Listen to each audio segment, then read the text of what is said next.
Bonjour et bienvenue dans l'univers de Rosie. Aujourd'hui,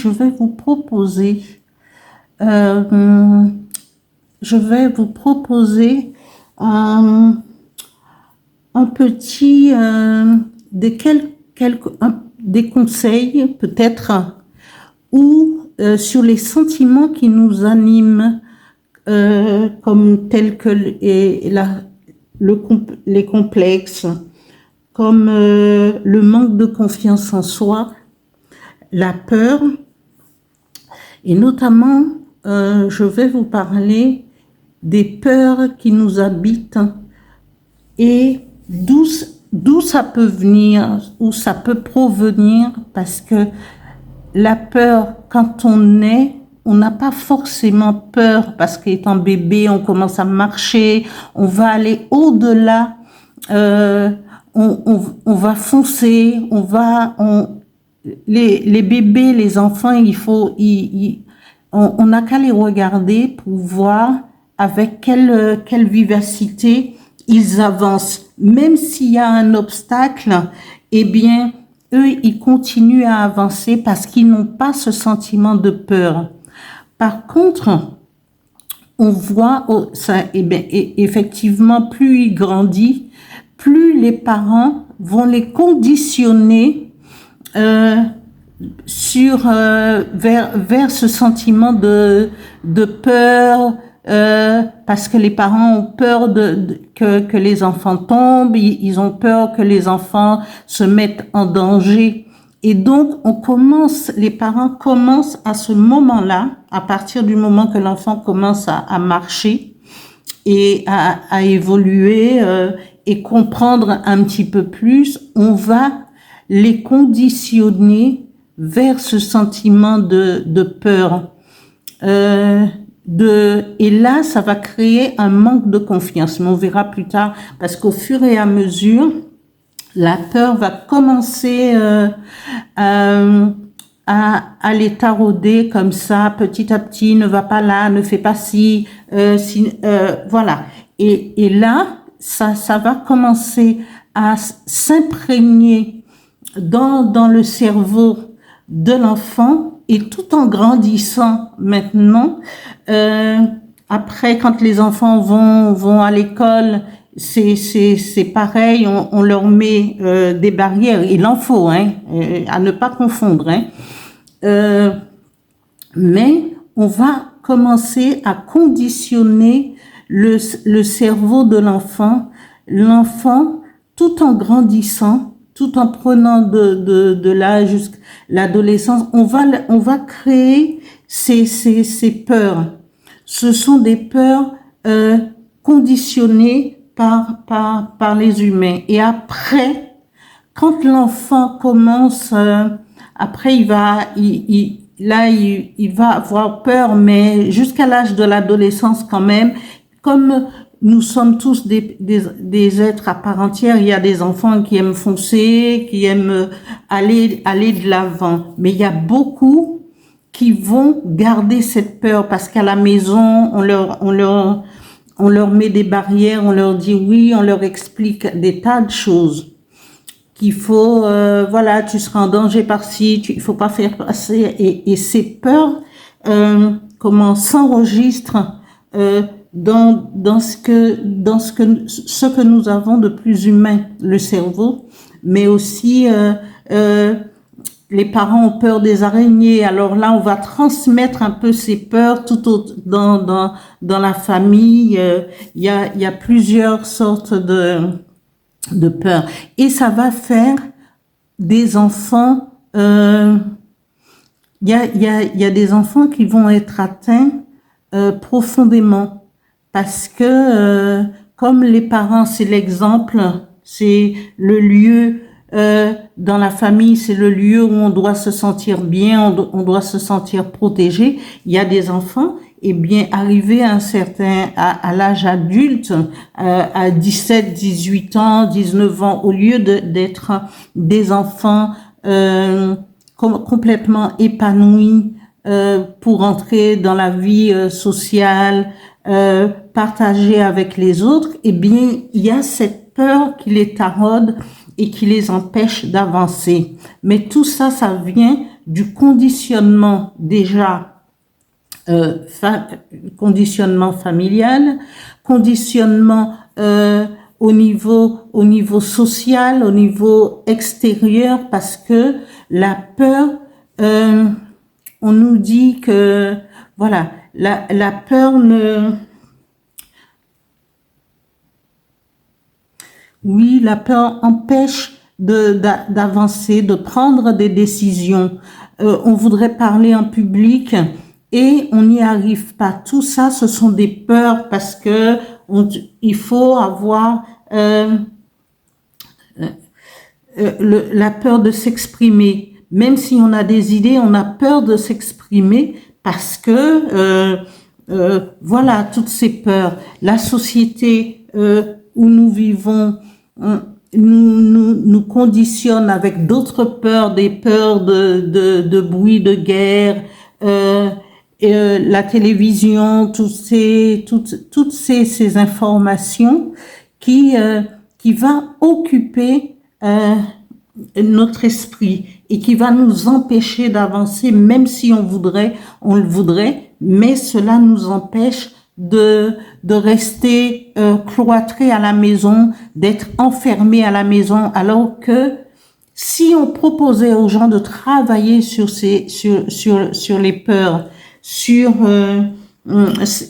bon, après on a toujours peur de quelque chose. Effectivement, on peut avoir peur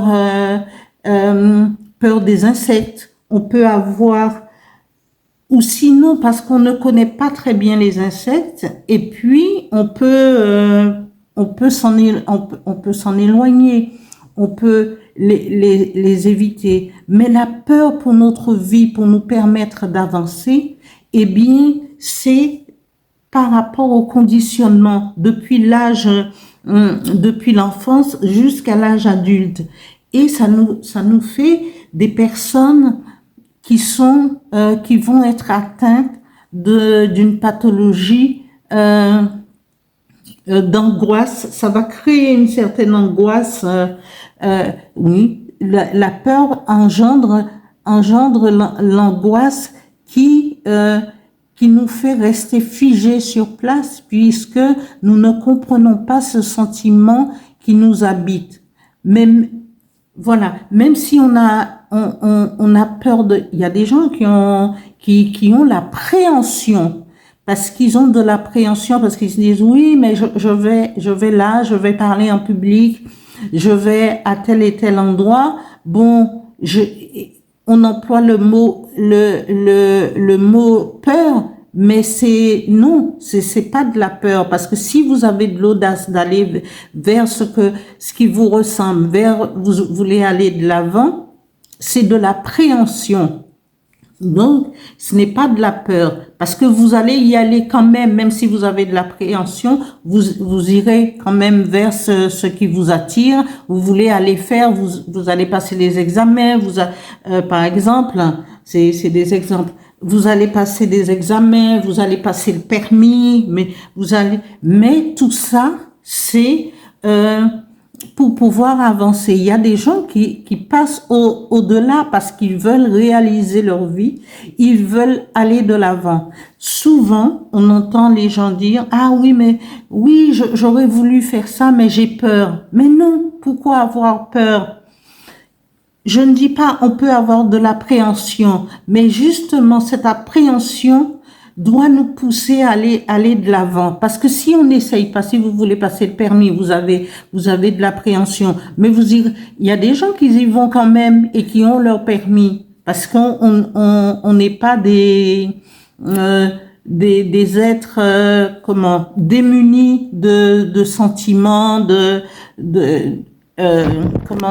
sentiments pour pouvoir agir comme un robot. Non, on doit avoir certaines appréhensions, mais la peur qui nous taraude parfois et qui nous empêche de bouger, qui nous paralyse, ce n'est pas une bonne peur.